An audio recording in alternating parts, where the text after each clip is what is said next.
Welcome to another edition of Flea Market Fantasy, the world's second greatest Bronze Age era comic book podcast. Joining me as always is new Mike L, Kevin Jank. I'm here, and we're going to talk about the new universe where they don't have COVID. Sadly, Jank is under the weather. Yeah. Your third time with the COVIDs? Is that what? Yeah, this is number 3. A hat trick. All right. Well, yep. That's good. Racking them up. All right. Well, hopefully this will make you feel better. Yeah, this will make you feel better. Talking about Justice, Marvel's new universe. We're doing issue 20 from 1988. Yeah. So made it a whole 30 issues or so. So pretty good for Justice. 32. And last week, when you brought up the title, I said, I think, wasn't this the one that kind of violated the whole world outside your window thing? And because we'll get into it, but that's what Marvel, the new universe was supposed to be, the world outside your window. Like it's supposed to be a more realistic, no magic, no aliens, nothing. But then they launched with the books they did, and right away they violated their own rules right out of the gate.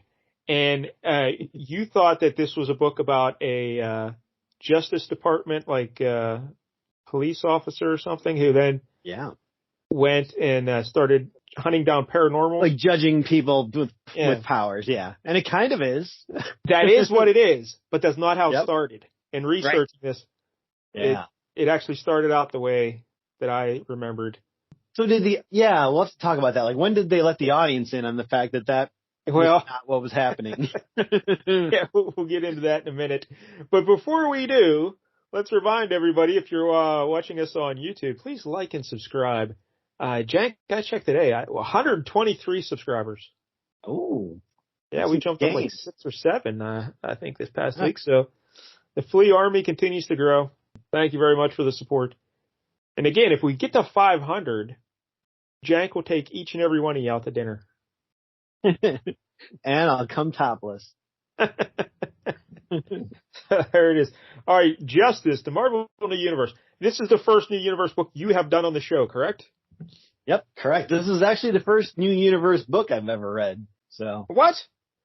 You're telling me all those other episodes Mike L and I did, you didn't read along? What the hell? No, sadly, I did not go back and read Kickers Inc. Anyway, the New Universe came out in 1986. We've gone over the history of the New Universe so many times, so I don't want to go too far into it. But basically, it was to celebrate the 25th anniversary of Marvel Comics. And that still blows my mind that 1986 Marvel was only 25 years old. Because when I was a kid, it seemed like, Marvel had been along it's been around your whole life. So long, yeah. I've done fake radio shows longer than that. But anyway, they're celebrating their 25th anniversary, so they need to come up with some big idea. Obviously, you'd go back to the beginning and kind of focus on your core characters and give them some exciting new storylines, really kind of look back on all your 25 years. But no, they're like, let's throw that all out the window and just kind of create this whole new thing. Jim Shooter, his original idea, the one that he pitched, was basically like the Marvel Ultimates, where he wanted to end the Marvel universe that it was, take all the characters and bring them up into like modern day to update it. That's kind of what the Ultimates was, right? Yeah, that's also what Crisis was, basically. DC. Well, maybe. Well, the publisher said, you know what? I forget who the publisher was at that time. They said, no, we don't want to mess up what we got going here with the Iron Mans and the Spider-Mans and everything. Let's just let's do something else. So then Shooter says, all right, well, let's have a new universe, whole new stories, whole new characters, and we'll set it apart from mainstream Marvel continuity. It'll be a new universe. It'll be great. Yeah, it wasn't great. Was not great, no. A lot of problems here. One of them was, I think Shooter put Tom DeFalco in charge of this at first, and then he didn't do anything. So Shooter says, all right, I'm taking over. And then he came in. Archie Goodwin was another guy who really helped in the creation of the universe. And Archie Goodwin created this book here we're doing today, I believe, Justice. I think he created like 4 of the titles, if I'm not mistaken. We get a lot of confidence in him. Yeah. I guess he's going to really take the fall for this one. Well, they gave him a budget. Marvel, they're like, wait a minute, you screwed up the Marvel or the new universe, so get out of here. But they gave Shooter a budget. I think it was like $120,000 at the time, which is big money back then, And they're like, hey, here's your budget. Make this a really good thing. And then not long after, Marvel, the parent company, decided they wanted to sell. They started cutting back on, budgets and everything, and the new universe got squeezed. Shooter wanted to like bring in all the great creative teams and everything, but because of the lack of resources and the time crunch involved, they ended up just taking anyone they could get. Like there were no prominent creators involved at all, really. At least, I mean, I would argue that by this point of Justice, you got a good creator there in the old Peter David. Calm down. We'll talk about that in a minute. As soon as I saw that, I'm like, oh, now I know why Jank picked this. You love Peter David. Good Lord. I'll just say this: the streak continues with me and Peter David. All right. Oh, get out of here. But anyway, yeah. So the creative teams weren't that good. They were bouncing around all over the place. People weren't staying with books very long. It was like a year later, after all the titles released, most of them got whacked. If Mike L was here, I would. That's sad because obviously Kickers Inc. could have gone for 30 years. Yeah. Such a solid gold concept. Kickers Inc. was great. For those who don't know, we did an episode of Kickers Inc. with our buddy Tuffy. He was on here when Mike L and I did it. And basically it's a bunch of professional football players who, on the side, they act as private detectives. That's Kickers Inc. Just like Miss Tree. Just as good. I love Miss Tree. All right, so here are the books that came out in the universe. DP7, we did one of those. And for my money, of all the ones we've read, of course, Kickers Inc. is his own category. That's just glorious. But I'd say DP7 is probably the best of the bunch. And that was created by Mark Grunwald. But then we have Justice, created by Archie Goodwin. Kickers Inc., created by Tom DeFalco and Ron Friends. Mark Hazard Merc, we've never done that one. And he was a Vietnam veteran turned soldier of fortune whose mercenary lifestyle has cost him his love of his family. Ooh. Sounds very deep. Then we have Night Mask, also created by Archie Goodwin. And we haven't done that one either. And that's kind of orphaned Keith Remsen is a counselor aided by his sister Teddy, who uses his newfound ability to enter people's dreams to help them recover from trauma and mental illness. Oh, yeah. If there's one thing kids want in a comic book, it's therapy. That's what they want to watch. That sounds like one of those like PSA comics they would give out where it's like Spider-Man and Power Man and Storm fighting against teenage smoking and stuff like that. Remember those? Like. Then we have another Archie Goodwin creation. Oh, with Walt Simonson, Cyforce. Well, there's a big name creator for you, Walt Simonson. But if I recall, he didn't stay on that book very long. Yeah, he's busy with Thor and X Factor. Yeah. We've never done that book either. Cyforce is a group of paranormals on the run from the government that seeks to control them. They can meld their abilities into a powerful psionic being called the Psyhawk. It's like Voltron. With people. Nice. Yeah. Or the Megazord from Power Rangers. Then we have Spitfire and the Troubleshooters. And we did an episode. That one, I think, yeah. Yep. It's kind of like, at first it started out kind of like an Iron Man situation where a lady gets a suit of armor that was it her dad created or something? I think. That sounds about right. And then it goes off in there. And then finally, it kind of looks like Box from Alpha Flight, kind of, I think. Like it's red. Yeah, it was supposed to be a very primitive robot-looking machine at first. So yeah. But Star Brand, created by Jim Shooter. That's probably the most prominent universe book, I would say. Star Brand. Yeah, I would say so. I know at some point during Jonathan Hickman's run a couple years ago of the Avengers, they tried bringing the Star Brand and the Night Mask concept into the regular Marvel universe, and there were new people picking up those mantles. So yeah, those clearly were the ones that stuck, I guess.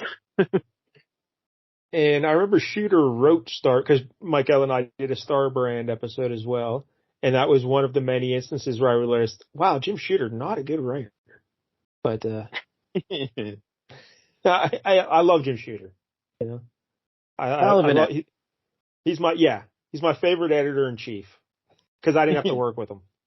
But apparently, none of the creators liked them.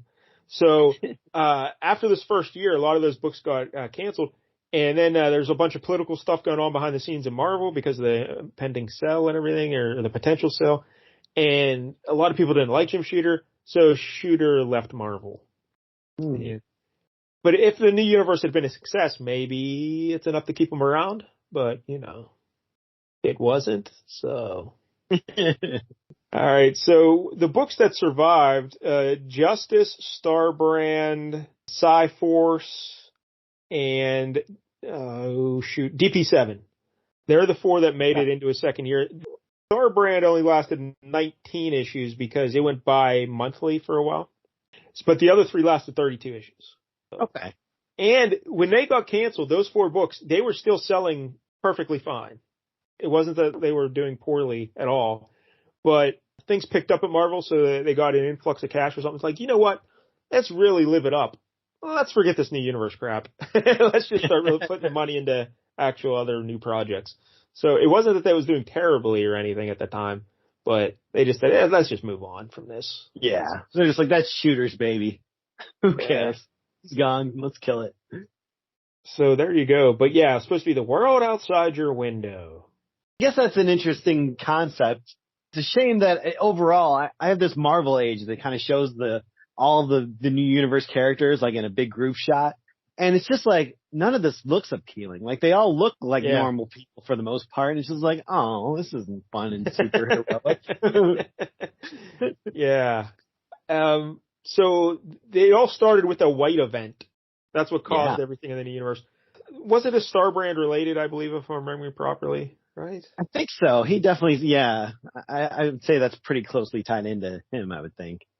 Yeah, I think it had something to do with like a meteorite and something. I don't know. But there's a white event. So there's like at 4:22 a.m. on a certain day. I remember the time exactly. And there's a big flash of white in the sky, and it lasted a couple seconds, and it like kind of irradiated the Earth. And 2 out of every 1 million people became paranormals. So that's pretty good ratio, right? Because for a while there at Marvel, 1 out of every 2 was a mutant. Yeah. So, yeah. And then the other one of the 2 was an inhuman, so. Yeah. So I kind of like that idea. And if you're a paranormal, a lot of times it was very much like being a mutant. Like sometimes you couldn't even tell. They look normal. Sometimes they'd be physically altered and, sometimes you get cool power. Sometimes you're just kind of deformed a little bit. Yeah, you get big ears. Yeah. Like in this book. It's a guy with really big ears. Yeah.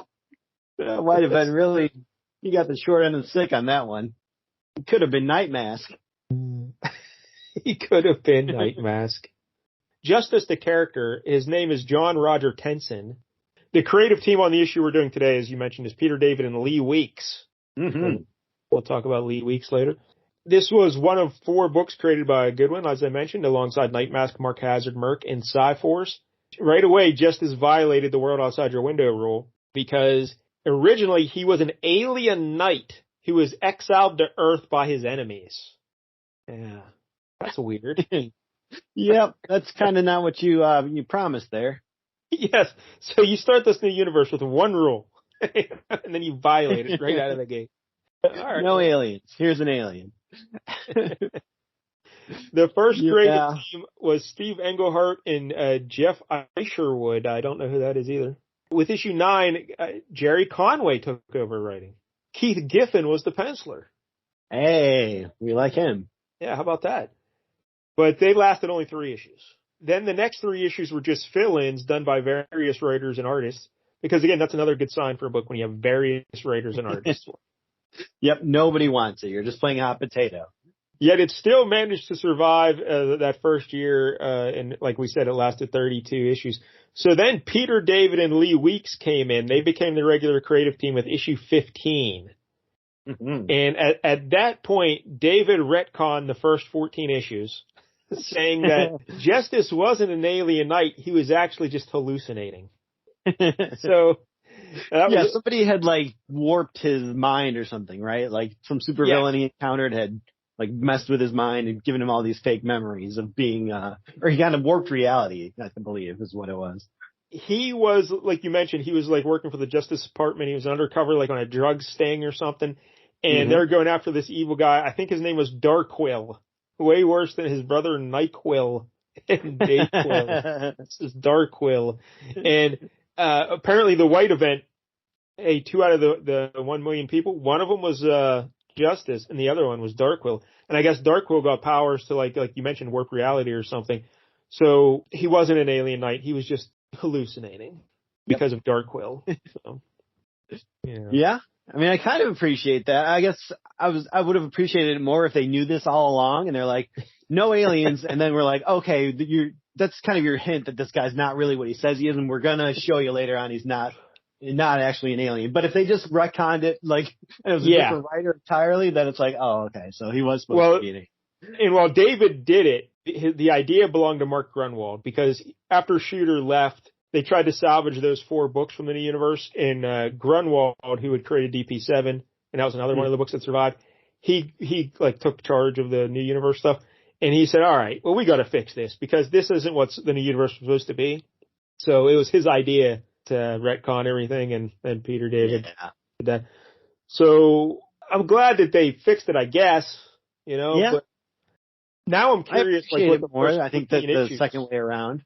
Yeah. Like, what were those first 14 issues like, though? Were they had to be better than this, right? Oh, I thought this was okay. I'm not gonna say it was the greatest thing ever, but I like this, the status quo, I guess. I just don't know why this character is likable. I don't understand. That's true. He definitely seems like the villain of this book. Yeah. I don't get it. All right, but then with issue 22, Justice essentially became a team book, with Justice working with other paranormals for the National Security Council. And we will discuss those ideas and topics as we go through this book here, because they're all featured. And then, hey, your buddy Peter David, during his run on Spider-Man 2099, he introduced a character called the Net Prophet. Are you aware of this? Yeah. They pulled him out of like some kind of virtual reality, that they had created. And he comes out, and basically he is supposed to be like the last surviving hero from like the Age of Heroes or whatever. And there's all kind of people guessing of who he was. And people were thinking that Spider-Man was like the harbinger of Thor, because in 2099 everyone worships Thor. Like they're like, oh yeah, Thor's the best. Like he's gonna come back and save us all. So like they're waiting for Thor's return. And so like Spider-Man's back. Like that's a harbinger of Thor. Like now this is the prophet of Thor. So he comes out and he doesn't really know who he is, and his powers are different. But I guess eventually he does realize that, oh yeah, I was actually this Justice guy. Yeah, that's all because Peter David loved Justice. So he sure did. He liked writing it, apparently. And Peter David wrote issues 15 through 32 of the original run. So there you go. We've talked about Peter David many times on this show. Jank loves him. Me, not so much. But what can you do? Now, we've never talked about Lee Weeks. Let's just do that, I guess, right at the top. Yeah, I associate him much more with like the 90s and forward, but I guess he was going at it in the 80s, so. Yeah, he was born in 1962. He attended the Kubert School, old Joe Kubert. That had the animation. Yeah. He has 124 penciling credits at Marvel. For Justice, he did issues 15 through 23, 25 through 27, and 29 through 31. But he also did DP7's annual #1 in 1980. Oh, how cute. DP7 had an annual. That's nice. They made it. They made it for the 1 year. I probably know him from Daredevil. He did 14 issues between 90 and 98, including 13 between issues 284 and 300, which included the Last Right storyline. Was it that when Daredevil got like that dopey outfit, that new costume with like the shoulder pads and everything? No, that was whatchamacallit, Fall from Grace. Oh, Fall from Grace. That's Last Rights might have been like right around like 397 to 400. No, where he took on the Kingpin? Yeah, he did 284 to 300, so it had to be somewhere in there, right? 284 to 300. Yeah, I think that was Last Rights then. Okay, I think that's the storyline where he like locks Typhoid Mary up in an insane asylum. Then he kind of works with S.H.I.E.L.D. to take down the Kingpin. Oh, well, there you go. He also did Gambit issues 1 through 4 in 1993-94. I never read that. Mostly what I associate him with is a lot of like limited series and just kind of fill-ins. Yeah. Not a lot of long runs, I would say. Correct. When I was looking through his history there, a lot of like one shots or a couple issues here, a couple issues there, but never really any extended runs. That bit on Daredevil and Justice, they were probably the time he spent the longest on one book.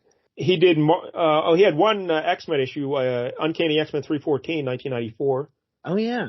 I Yeah, probably that's had where White Queen takes over Iceman's body. Oh, look at you. Good job. And Wolverine Punisher 1 through 5, 2004. Sounds like something. He also had 7 writing credits, including Spider-Man Death and Destiny 1 through 3 in 2000, 2001, and Daredevil Dark Knights 1 through 3 in 2013. Then he also did work at DC where he did some Batman and Superman stuff, including Batman Elmer Fudd issue 1, 2017. Yeah. Can you imagine how embarrassing that is to share a book with Batman? Come on, Elmer Fudd, you're better than that. You creep. There it is. What else about Lee Week should we know? Yeah, I think that's about it. I mean, he's always been solid. Never been one of my favorites, but never like somebody I'm like, oh, this guy's terrible. Like he's solid. He's good enough. Yeah, like when someone says, "Hey, do you know what Lee Week's stuff looks like?" I would say I had no recollection of it. But looking here in this issue, it kind of reminded me a little bit of Mark Silvestri, a little bit, a little bit. Yeah, sure, a little bit. Just that feel of like early '90s, even though this was '88, but it has that feel to it. But all right, so I guess that's it. Anything else about Justice we need to know? That's a lot. I think that's yeah, that is. Yeah, I think there was a book called The Exiles that they kind of went back to the new universe because they were like hopping around a bunch of different realities. So I think we got to see Justice again in there. All right, there it is. The Justice. Let's look at the cover, Jank. Why don't you describe it for the people? All right. So we got the little corner box. It says Marvel New Universe. It's just kind of a little thin one. And then it's got the number and the price over on the other side, on the right side there. Splitting it up because I guess they got, Justice the way it balloons out at the bottom. They had to make room for for both of these things. They don't have a character box or anything. I don't know because other New Universe books had little character box underneath them, right? I seem to recall. Maybe not by this point. Maybe they're like, we got to start trying to differentiate these things a little bit more. Either that or this is just another example of poor planning when it comes to the universe. They couldn't even plan a character box on the covers, but. But then it's got Justice, and like the T is real big, so it kind of covers over all the other letters. But it's a cool looking logo. I like it. It's interesting. Yeah, red and yellow. I'm guessing that changes issue to issue, but it looks pretty cool here. The big black background, we got then Seraph, who's the villain we meet in this issue, kind of swinging his big old scythe above a bunch of people in a crowd as we got then Justice is in the front of the crowd, kind of like he's looking all shifty, kind of just trying to mind his own business in the crowd. Doesn't realize that this guy's behind him, or maybe he does. He kind of looks like he kind of has his, side eye on him, even though he's totally behind him. But I'm sure he can read his aura, know he's there. Yeah, we never really got into Justice too much actually yet, but yeah, he can read auras, and if he sees you're a bad paranormal, he murders you. Yeah. And if you're a good paranormal, he'll let you go about your business. And his left hand is like the power of life. It's he can make different shields and stuff with his left hand to protect people, and his right is like the sword hand. And he can shoot energy out of that and incinerate people. Yeah. So. And I guess I was reading up and they said that it's kind of unclear whether he could actually read people's auras or if that was just part of the He's just crazy. West with him. Like, yeah, he just kind of made him think he could. So maybe he was just killing people for no reason. Yeah, like when you said that Seraph guy's the villain, I don't know, man. I think Seraph's a better guy than Justice, right? He's kind of looking out for people. Yeah, Seraph is like guarding paranormals, protecting them from evil people. And then just... So I don't know. This whole thing's a mess. But the cover, this issue takes place at a benefit concert for the Pit. And the Pit, of course, is Pittsburgh because it got annihilated in a nuclear explosion. And again, John Byrne did that because John Byrne took over the Star Brand book. And once again, they did that because Jim Shooter came from Pittsburgh. So they wanted to destroy Pittsburgh. It's so spiteful and petty, and I love it for that. We're gonna have to read that book at some point. The Pit book. So then on the cover here, like we said, it's a benefit concert. So you see people in the background, they have t-shirts like Pit Aid. And, but now look at the girl over, Justice's left shoulder. She's in like that pink cutoff shirt. She's super cute. Good job there, Lee Weeks. But, her shirt just has a big mushroom cloud. Like she's celebrating that Pittsburgh got blown up. Yeah. Well, I'm not from Pittsburgh, but I'm very close, so like that could. He's probably from Philadelphia, is my guess. I'd believe it, yeah. Yeah. Something they would do. There's creeps. But how do you feel about this cover? Because there's a lot of negative unused space here that just does not work. Like they could have come up with something better than this. Just, I don't know. Yeah, it's not too exciting of a cover. I wouldn't say that this would make me want to run out and buy the book, per se. Yeah, like I like Justice, like the way he's looking, like you said, all like kind of shady and what's going on here in the crowd. Maybe like if they did it like where Seraph is just, I don't know, you just see him like not as, because you see like Seraph's whole body's standing above him. Maybe if he's just in the crowd behind him with this scythe raised in the air or something, I don't know. Yeah, getting ready to strike or something. Yeah, it just seems like there's way too much negative space. So. Yeah, it's a strange layout for sure. Yeah. They try to fill it with tape, I guess, but that's just more black. Yeah, it's just all black. And I'll say, Seraph's pose also isn't very intimidating. His knees are together, but his feet are apart. What's going on, Seraph? Come on. You gotta be better than that. Get a strong base when you're swinging your scythe. All right, so we open it up. And one of the things the universe does is they put a white page there. I guess this would be on the inside of the cover and get you up to date on the things that have been happening in the book. Yeah. And give you a little recap. The colorist for this issue was Janet Jackson. Who knew? Oh, yeah. Miss Jackson, if you're nasty. How about that?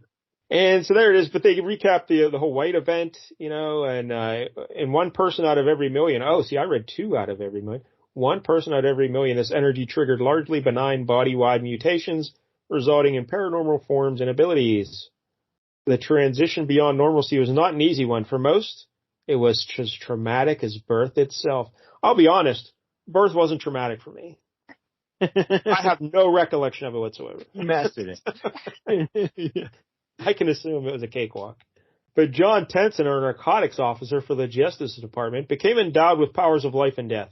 From his left hand, he protected life with powerful, unbreakable shields. And his shields manifest in little green squares or rectangles. Yeah, they look like those little Listerine strips, you can put on your tongue. And he uses them in weird ways. Like he can use them as platforms to stand on and jump on and stuff. He got creative with them in this issue, which I like. Yeah, I like that as well. Yeah, so I'll give it that. From his right hand, he projected death with his sword, an irresistible blast of pure force that reduced whatever it touched to ashes. Having had his life almost destroyed by a powerful paranormal, Tenson dubbed himself Justice and gave himself a mission to travel the land, find other paranormals using his psychic ability to detect their auras, and judge whether or not they are using their powers properly. If they are, he leaves them in peace. If they are not, he leaves them in pieces.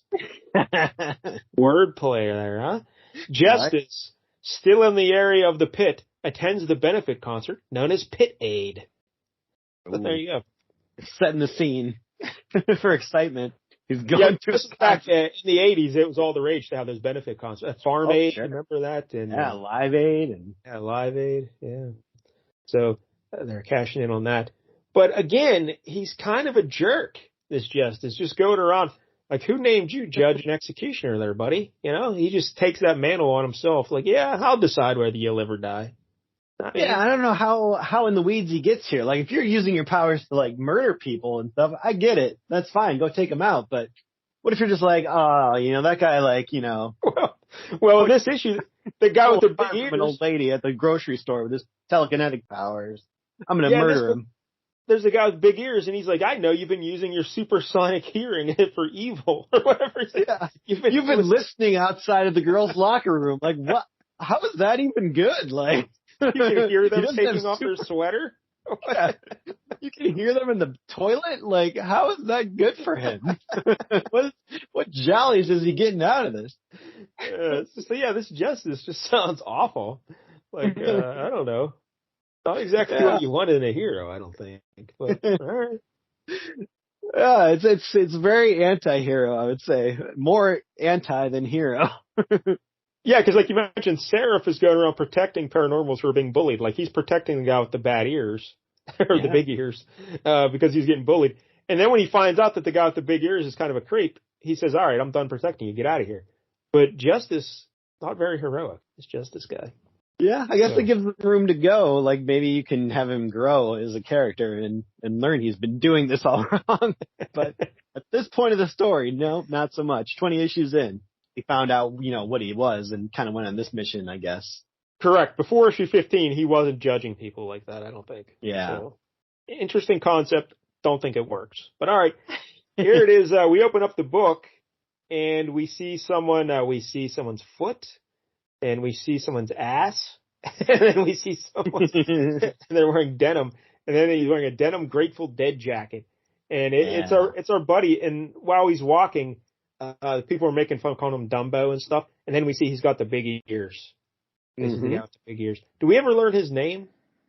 I don't know. They just keep calling him Dumbo here. Yeah, let's call him Jimmy. All right, so Jimmy is walking by. And these people are sitting out on like the porch steps here, and they're making fun of him and whatnot. And so Jimmy walks up to them and he says, "Hey, why don't you guys knock it off? I didn't ask for these big ears. I just got big ears. Leave me alone." Yeah, let me go sit outside the girls' locker room and have a good time. But the guys are having none of it. And then Jank, old Seraph shows up, and Seraph, he's got like long black hair and he wears a cloak. Yeah. And, very theatrical, this guy. Yes. His paranormal ability is he joined the drama club, and he carries this scythe that focuses his power, but he just pops up out of nowhere. And he says, "All right, you fellas, you want to bully somebody? Why don't you bully me? Why don't you take it from here, Jank? Describe what happens." So then Seraph pulls out his scythe. The guy's like, the guy's like, "I'm going to take care of you. My pleasure." And then Seraph says, "The pleasure is mine," and he cuts his hand right off. Yeah. Then says, "Next." Then he just kind of like jabs the wood end of the scythe into some dude's stomach, and then punches him in the face. And then like kicks another guy. So this Seraph, he's a badass he took combat training in drama club apparently. So the gang of punks, they all go running away. And old, the Dumbo guy, or Jimmy, he's like, "Hey, Seraph, thanks, buddy. How about, me and you go to that, concert, Why don't we go hang out at a concert together? You sound like fun, You I was confused, like, do they know each other? Like, they must know each other from other things before this.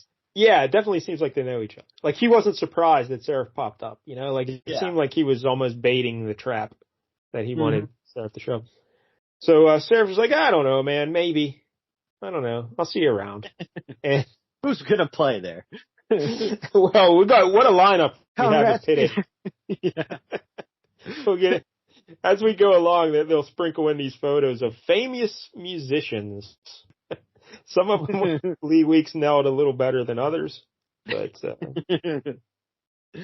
get into it. So we see the big concert venue of Pit 8. And man, what a crowd they drew to see Pit 8. And then, Jank, we see our first musician. Like, aren't they having this, they said, like, right outside of the pit, essentially? Like, why would you do that with a nuclear bomb? Yeah, they want to make sure everyone else gets cancer in the future years. So they're going to have it on. But, Jank, we see our first musician at Pit 8. Who is that? Let's test you. Who do you think that is? Well, that's definitely Mick Jagger. Yes, that is Mick Jagger. That one I could tell. Yeah. And he's wearing overalls, like Mick Jagger often does, which is weird. But while this is going on, Justice is narrating this in little pink narration boxes, and he's taking shots at all these singers. Like, he says he would like to murder them all. Again, he's an excellent, laudable idea. If only we could do it without the musicians. I judge those who misuse their paranormal power often harshly. If I performed a similar service for those who misuse their vocal cords, I'd probably level the music industry. Wow, real shot at the music industry. And now, I'm also confused by this. We see a girl in the crowd, sitting on the lawn with everybody having a good time. And then she just stands up and points. She's like, Daddy! Now, look in the bottom right corner of that panel. That's Peter Parker, right? Like he's at Pit 8? Yeah, could be. Like what's he doing in this universe? He's got some weird cheekbones for Peter Parker, but sure, it could be. But the haircut, look at that little haircut. Yeah. That's a John Romita Sr. All right, so, but this girl, I forget her name. Is it Angela, I think? I don't Angela, yeah. Yeah, this was very weird. She's running through the crowd because she sees the back of Seraph in his cloak and his long dark hair. And she just saying that's her daddy. She's like, Daddy, Daddy. And she grabs his shoulder. And she's like a teenager. She's not like a 4-year-old or something. Seraph turns around and he says, Is there a problem, young woman? And she's like, Oh, I thought you were my dad. Her dad is Justice. Yeah. He's got white hair, and it's a crew cut. And this long black-haired man, like, this is your dad. Like, why on earth would you think that? I was so confused by that. Similarities there.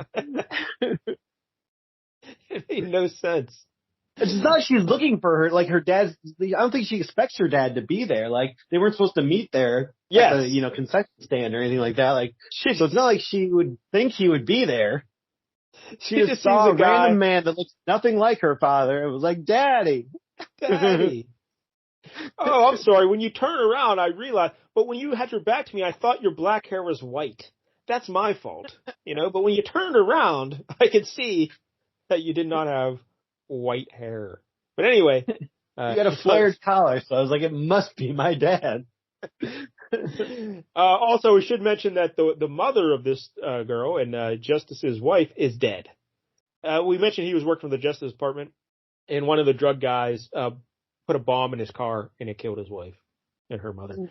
So I don't know where Angela is living. Like, she clearly doesn't live with Justice, right? Because he does not seem like a responsible parent. No. He thought he was a spaceman for a long time, so yeah, I'm sure he's not doing his due diligence. So I don't know what her home life is like, but she is excited to see anyone who could be her father. If there's a grown adult male anywhere in the vicinity, Daddy! No, I'm not your daddy. Her dad's out there murdering people who may or may not deserve it. But oddly enough, Justice is at the same concert. She just missed. She just missed. She had any idea what her father looked like, but I guess she probably hasn't seen him in many years. He's pretty much an absentee. And for some reason, so Justice came to this concert looking for Seraph, or did he just want to see Mick Jagger in overalls? Because he makes eye contact with Seraph and he goes, Oh yeah, that's the guy. That's the guy I'm looking for. And he starts tracking him through the crowd. And now we see our next musical artist here, Jank. And what happened here? Who do you think this is? I was assuming this is Whitney Houston. It looks like Whitney Houston-ish a little bit. Yeah. But the lyrics are Aretha Franklin. Think about what you're trying to do to me. You better think. Yeah. So. Okay. Very confused by that. Yeah, I don't know. I think it'd be a little heavier for Aretha. So now we see a souvenir stand at Pit 8. We see a crowd, and we see a young lady there looking through. Now, later on in the book, we find out that she's a little person, although they use the not approved word anymore to describe her. And it won't hard to tell it from this perspective. Yeah, I was going to say, at any time before they said that, did you know she was a little person? No.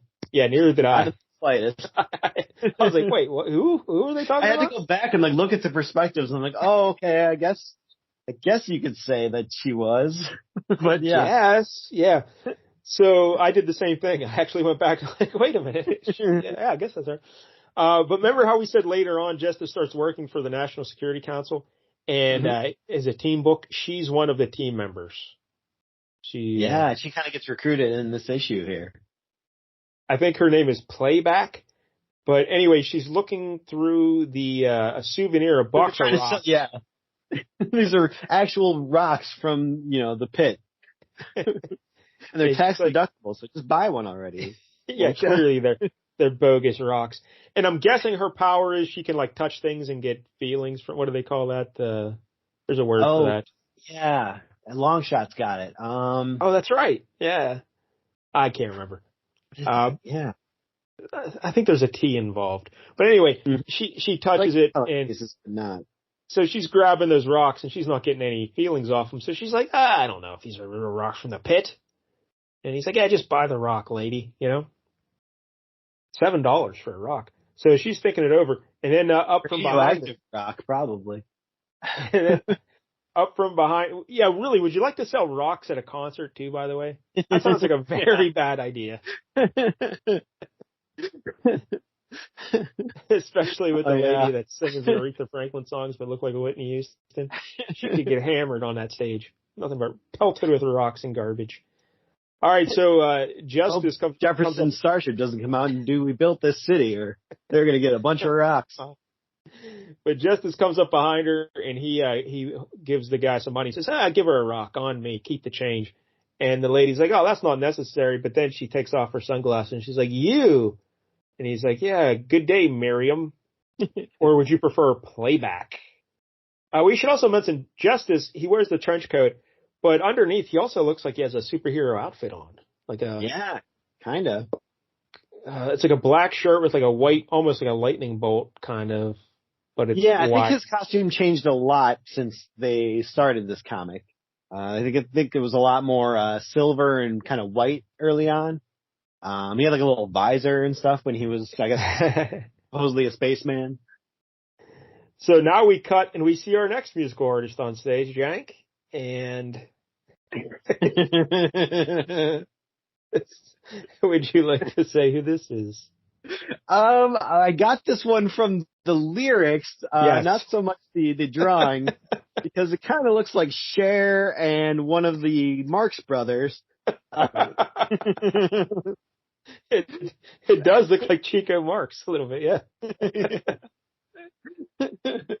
But no, apparently this is U2. I'm guessing that's Bono and the Edge there. Yes, that's right.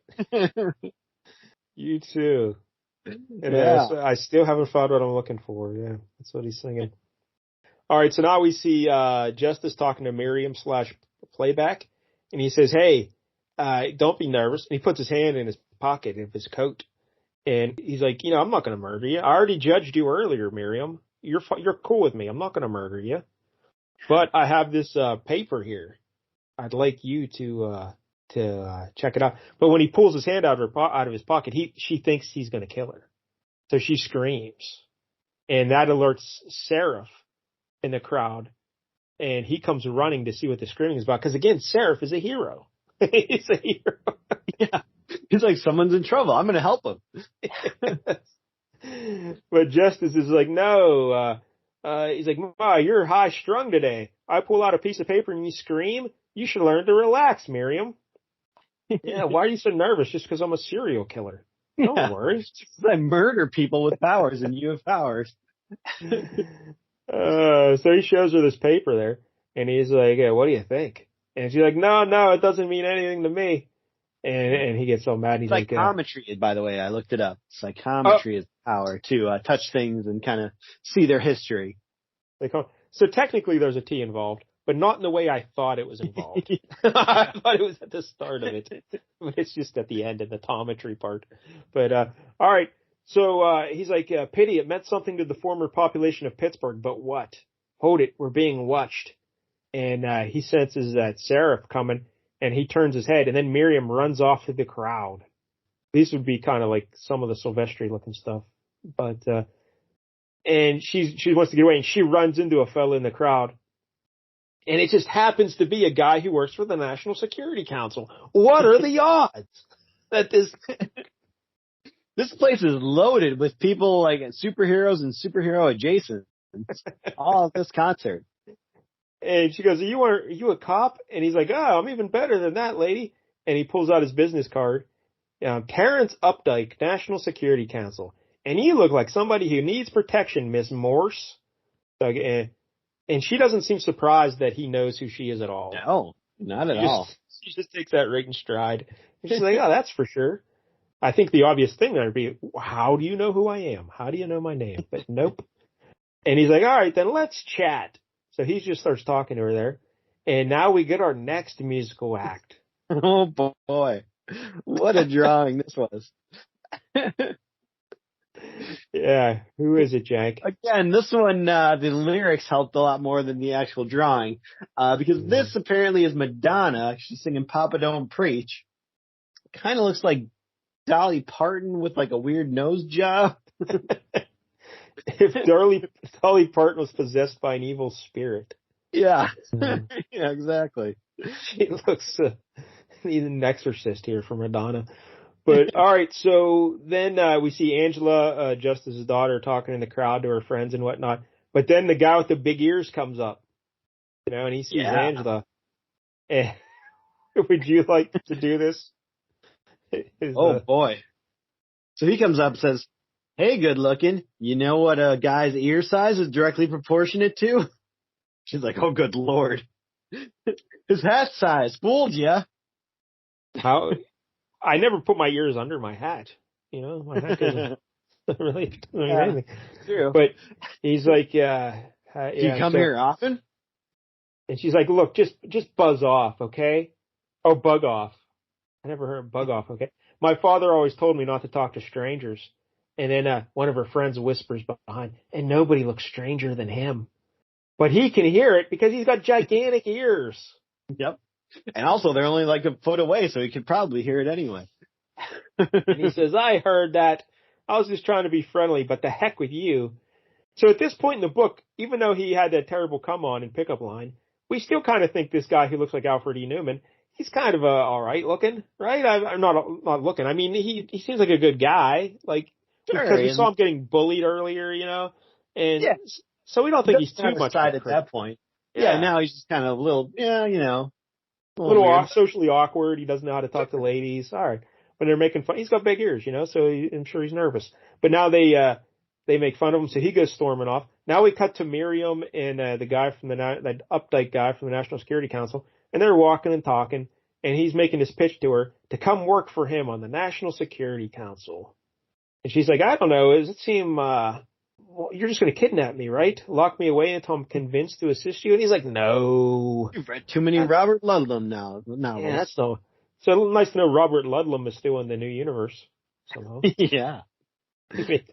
Some things survived. And he's like, we know you're a paranormal.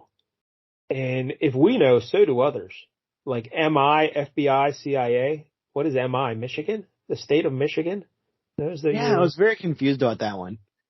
That's supposed to be like the Mission Impossible Force. And if one of them gets their hooks into you, believe me, they're everything you've heard about. Spooks, wild dogs, they're loons. This country within the next few months is going to become paranormal happy. And if you don't have an umbrella, you'll get rained on. Now, how do I know you're any better? And he says, well, because you can walk away and never hear from us again. No one telling you. You'll be on your own. I offer you my hand, Miriam. Take it or don't. But if you don't, within 30 days, you'll regret it. Wait a minute. What kind of an offer is that? Just threatening her. But in 30 days, you'll regret it. And she shakes his hand. He says, excellent. Welcome to the paranoia-free life of the NCS. But then, Jank, we cut to a guy in like some shadowy room. And he's like, call off the tail on Morse. Updike's got her. She's ours now. Yeah. Oh, no. The worst part is she's going to have to work with Justice again. He doesn't want to see that guy anymore. All right. So now, Jake, this one is really difficult. Yeah, this one I did not know. Yeah. It looks like he looks like he's melting. Fella. Yeah. Like, looks like Clayface. My first hint at who this musician was, I thought it was that who was the guy that sang was it Robert Palmer or Oh, okay. Addicted to Love, all those things. Yep. It kind of looks like a little like him if you squint. But then in the lyrics, somebody's watching you, which that was that Rockwell song. Somebody's watching you, Oh, right? he's watching me. That's what I was thinking. Or I was also thinking of like the Police, like, you know, you got the every breath you take. I'll be watching you, but neither of those are correct. So I don't know what this was. Yeah, I don't know who it is either. Stuff. Hey, I love my 80s music and I could not figure it out. If you're watching at home and you know who it is, let us know in the comments on the YouTube, please, because I have no idea who it is. We see a line of people outside of Porta John's, a real Porta John's, and it's Angela, and she's like, "Steady, Angela, you're almost there." So she's about to wet her pants. And we see Dumbo or Jimmy, whatever. He comes up behind and he says, "Hey, cutie, now that you've ditched your friends, let's ditch this whole gig." And she's like, "Look, enough's enough, okay? I'm not interested." Cheeky little thing, aren't you? And he grabs her butt. Yeah. So yeah, this guy's crossed the line now. Now Justice is gonna kill him. Well, first Angela says, daughter's butt. She says, "You crumb," and she punches him right across the face. And then she storms into the Porta-John to get away from him. And he's like, "Oh, you're going to regret that." And now we see that this guy's, man, he's the worst. And he starts like shaking the Porta-John door, wanting to get in. He's like, no, you don't just slug me and run off. Get out here this minute. Justice comes up behind him and he says, "That's quite enough." And he says, "Huh?" Now, does Justice even know that he grabbed his daughter's ass? Daughter's in there? Yeah, probably not. No. So he grabs this dude with one hand and just chucks him. Yeah. Throws him around. People say, "Oh, there's a fight." They're like, "Oh, cool." And Justice, "I am Justice, and you have been misusing your power of paranormal hearing." I don't know what you're talking about. And Justice says, really, how could I even do that if I wanted to? Justice says, don't lie to me. You've eavesdropped on private conversations, listened outside girls' locker rooms. Again, I don't see how that's that awesome. How did you know? I didn't until just now. Justice is everywhere. I've killed men for lesser offenses, but I'll give you a chance. Keep on the straight and narrow, or next time you'll be less fortunate and less alive. So I guess he's just trying to scare him straight, you know? Yeah, I guess we'll go with that. Yeah, he's not actually going to murder him. It's not his hearing that it seems to be the problem. It's more that he's just kind of a creep. Yeah. And is not threatening a woman in a Porta-John, which doesn't have anything to do with his ears. And again, once again, Seraph comes to say, he shows up to save the day. He's like, "Threats and more threats. You do so excel at them." And then Jimmy says, "Seraph, he was going to kill me. Get him, get him." And Seraph, like the true hero he is, says, "From your behavior, I'm tempted to kill you myself. You're on your own from now on. I suggest you go home now." So again, Seraph is a good guy, you know? Yeah. Yeah, he's setting him straight for real. He's like, "I was protecting you when you were on the right side of history, but now you're a creep, so get lost."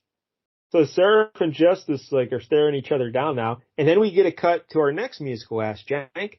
Who is this? It's got to be Peter, Paul, and Mary, right? That's right. And who would be more popular in 1986 or 1988 than Peter, Paul, and Mary? That would pack the... I feel like you can't have a big festival without them.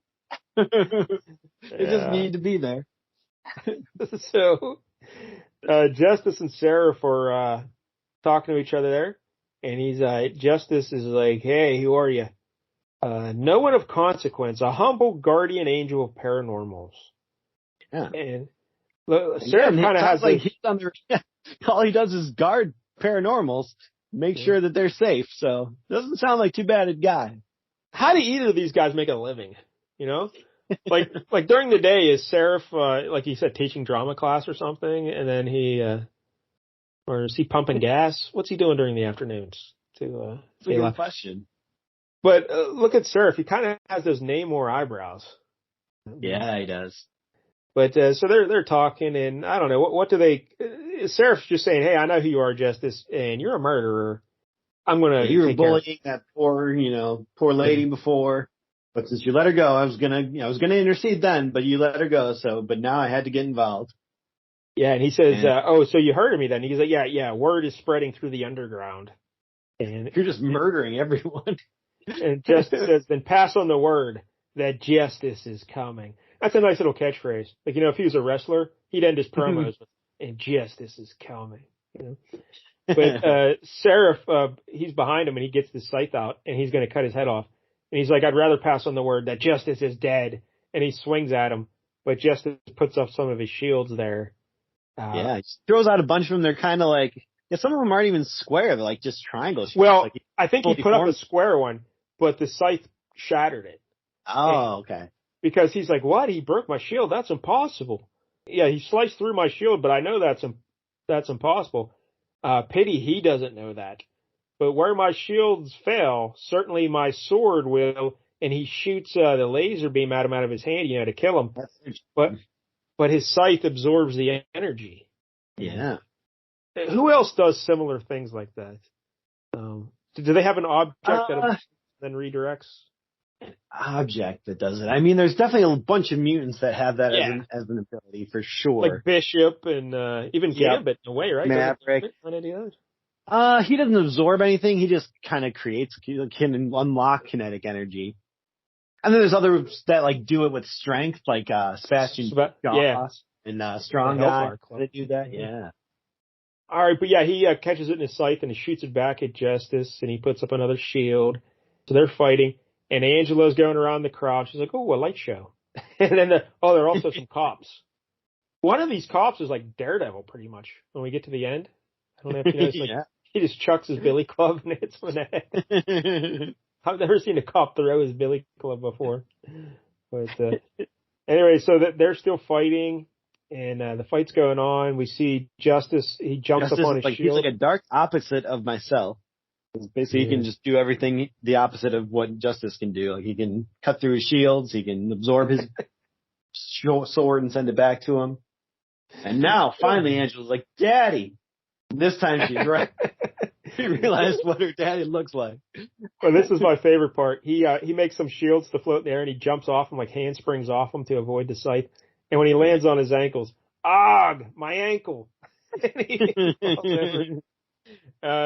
isn't going to mean anything to anyone else, but Jank will get a kick out of this. Our buddy Todd Teacher on the LCS Hockey Radio Show. When we were youngsters playing hockey, he would sometimes get a breakaway, and he would fall down and scream, my leg! But then he'd shoot the ball when he's on the ground to try and catch the goalie by surprise. But anyway. It's so good. Yep, that's what Justice is doing here. Yeah, he's just feigning an injured ankle. So then when Seraph is coming up behind him. I kind of like when he said that, because I was like, oh, this really is the world outside your window. This old man is an actual old man, and he just broke his ankle. That's what he looks at his age. But Seraph goes to whack him with the scythe. But what advantage did it really give him? Because he still had to jump out of the way of the scythe and then react to that. So I don't know if it really did much. But so the scythe gets stuck in the ground, and then Justice kicks him in the belly. But Seraph's like, oh, you were just faking the ankle injury to draw me in. Very clever. Not really. It wasn't that clever. The scythe is stuck in the ground, but the Seraph just raises his hand, and it's like Thor's hammer coming back to him. Comes to him, yep. So now they're fighting over the scythe because Justice realizes that's the key to his power or whatever. So they're fighting, and they just keep fighting, and whatever. No one really gets an advantage here, right? And it actually makes a lot of sense. Yeah. Like throughout this, we get Justice still narrating, and he's like, he's lying. He has to be, because Seraph was saying basically, you're the villain, and he's like, no, he's lying. I am working to help others, to save them from paranormals who are misusing their powers. Seraph's distorting everything, twisting my holy mission, and trying to make it something ugly. I'm being tested. God is trying to shake my resolve, to challenge my right to my power. So again, this guy's just mentally unstable. Yep.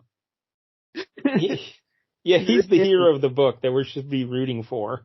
I don't get it. Again, I kind of appreciate that, and that maybe you're not supposed to be rooting for him. Maybe he actually is. Then why am I buying the book? Sometimes books are about villains. That's fine. You gotta change things up once in a while. And sometimes you gotta change them up at issue 15. All right, Jank, so it looks like it's curtains for Justice. He's down on the ground there. Seraph's coming in with scythe, raised up. He's ready to swing down on him. But what does Justice do? This is pretty great. He uses his shield hand and makes a bunch of like little tiny like Listerine strips and sends them shooting into Seraph's mouth and just blocks up his windpipe with them. He's gonna choke him to death with his shields essentially. Yeah, that was pretty cool. Yeah. Like throwing a bunch of Tic Tacs. Yeah. Shooting a bunch of Tic Tacs in his mouth. And so the cops are coming after him still, and Angela's running over to see him, and he's got Seraph on the ground. Seraph's mouth. Hey, Seraph, shut your mouth. You know? I can't. These shields are keeping it open. And he's just pouring the shields into his mouth. Yeah. And, doesn't look good for Seraph. But then Angela, she's getting knocked down in the crowd because the crowd's running away, because they don't want to be caught in the fight. And she's getting stampeded. Old Justice says, Angela, hold on. And he focuses his shields to to protect her, to build a little bubble around her. Yeah. The Invisible Woman does. And he has to concentrate though. He can't, that's another thing about his gimmick. He can't use both powers at once. He can, he has to use shields or the death ray. That's it. He can't do them both. So he's focusing on protecting her, and Seraph is starting to come around a bit. But then from behind, boom, someone throws a billy club right upside his head. Yep. So he goes down, and Angela is still in the crowd like, oh, daddy, whatever. And Seraph says, all right, I got to go clean up my throat. I'm going to get out of here. So he runs off, and Justice is still trying to concentrate on protecting Angela because God forbid she just stands up and walks away. Now you got the danger of those people running around her. Yeah, and by this point we see her getting up, and she's like, nobody else is around her. There's no one there, so I think she's okay now. But he's really intent on protecting her. The cops are like doing a full Rodney King on him right there, just going down on him. They just beat the hell out of Justice with billy clubs and fists. Yeah, because they recognize him as the serial killer they're looking for, and good on them because they're capturing a killer, Yeah, because they're murdering people. So again, it's rooting for the cops here. Man, but the cops, they're really enjoying this, man. They're just really going in on them. And then they're holding Angela back, and there's a lot of cops on the scene. This is a very well-protected event. And they put the old handcuffs on Justice, and they get him to his feet, and he's all beat up now, and he's like, Angela, did I save you? Maintain shields long enough? Yeah, from that deadly threat of people being rude and pushing her. Yes, I hear you calling to me. I see you. I'm always watching out for you. Paranormals, children, everyone needs someone watching out for. And then there's a black panel. And that's the end of the... Passed out. That's on it. So there it is. Justice. What a story. An eventful pit aid. This was terrible. I don't know. I'm not going to say this was Peter David's finest work or anything like that, but it was, I think his involvement made it better than it would have been without him being there. Yeah. Wow. Because, he's responsible for the whole idea of the issue. And because I think if he's not involved, someone would have had a better idea than this. So I don't know. It's not like someone else came up with this terrible idea, and then he said, oh, let's jazz it up a little. No, the terrible idea was his fault. So, I went with this one because it kind of seemed self-contained. Like a lot of the upcoming issues, like there's a big crossover with Cyforce. I'm like, I don't want to do that, or like multi-part storylines and stuff like that. So I'm like, this one seems kind of self-contained. Looks like there's some cool uses of his power, so I'll go with this one. Like I said, I would be kind of intrigued to read one of the first Archie Goodwin issues, or Steve Englehart, who was writing at the time, just to see how, like, if he's not a crazy serial killer, like maybe I'd be able to root for him and give a damn, but I don't. So, well, maybe that's how they do it. You win. He wins people over in those first couple issues by thinking he's some spaceman out doing good. Then he kind of, you shatter his brain by showing him, no, that's not who you are. You're actually this cop guy. And then he's just kind of nuts after that, and he's got to try to work his way back towards sanity. Like that's interesting, I think. I suppose, yeah. If you look at it like that, I suppose. Probably not the best to jump midstream into that because Yes, I can see that. the Yeah. guy in this book, I want nothing to do with. I want nothing to do with. I don't know. Again, yeah, I would agree. Like, I'm not rooting for him at all. Like, I would keep reading it to find out what happens to him. That's where I guess we were different. Like, I don't have to be rooting for the guy to watch the show or And to read the comic. and Seraph just seems weird. Like he's the good guy, but just his Yeah. cloak and everything and his hair just seems odd. And I don't know. And his whole scythe situation. I don't know. So now And that he does come back in a later issue, so I might be tempted to actually go and read that one. And Angela just seems like a dummy, right? Yes. She seems like, yes, it's very confusing as to what age she actually is. Is she like in her 20s or is she like 12? I honestly don't know. Anywhere in there, yeah. So I don't know. Yeah, there's nothing here that would make me ever want to read this again. So sadly, again, I am not a fan of Peter David. You love him, but I don't know. He didn't really try to do too much humor in this, thankfully. No, not too much. Yeah, I never find him funny at all. I'll get out of here. Not even once. I ever find I was funny. looking through when I was looking through the issues, trying to figure out which ones to pick. There's apparently like a whole group that starts up that they're big fans of, the Justice Killer.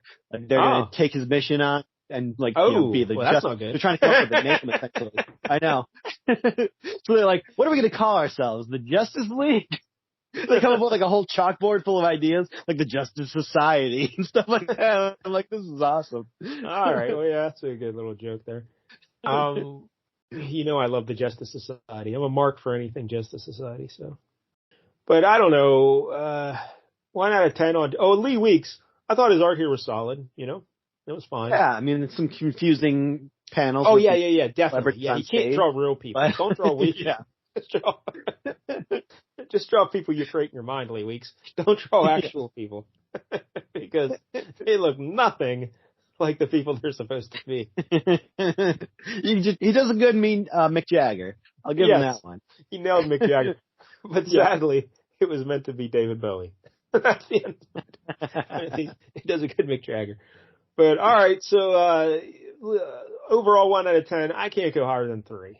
I'll go with 3. Because the art was okay. I like the little bit with the shields, like the way they are presented in the little. I think that's a good gimmick. Like the way he uses the shields were inventive. Like using the shield as the offensive weapon in this case, rather than just using the sword as the offensive weapon. Yeah, good on you, Peter David. That was a good idea. I like that. Good clever. But they're just how everyone just keeps running into each other in this enormous crowd of people. And Miriam just runs into the national security guy, and he's just standing there randomly. Yeah. Well, I'm assuming it wasn't. Yeah, random. He was supposed to be there, but still, she went running and just ran right into him. Yeah. It may have been better. Probably creeping up on her in the first place, so maybe have her run off somewhere and like hiding and looking sad or something. Just hey, miss, something wrong? One of them deals, Yeah. But and then I don't know, the guy with the big ears was a creep though. He really was. It's quite the journey for that guy who didn't even get a name. So what are you going, Jake? 1 out of 10. You know what? I'll give it a 5. I liked him definitely more than you. I would honestly read more of this, I think. I don't know if I ever will, but I think I would. I'm kind of intrigued as to where this goes. All right. Yeah. You know what you should do is read more Kickers Inc. Read Kickers. That was great. Kickers Inc. They're a football team that on the side investigates crimes. If only they played for the Chicago Bears and were investigating what was going on in the front office there. Yeah, there is a lot of stuff going on with the Bears this year. We still never got stories about what happened to their defensive coordinator, right? We still never got that. But anyway, yeah, it's not a sports show. I think would have got to the bottom of that one. All right, so 5 out of you, and you might read more in the future.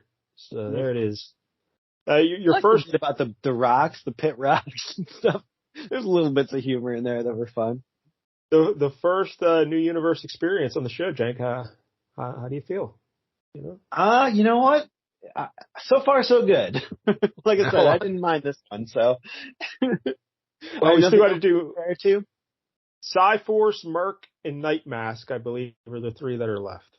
So. Hey, we're gonna watch some teens get therapy. Oh, that's right. Can't wait for that.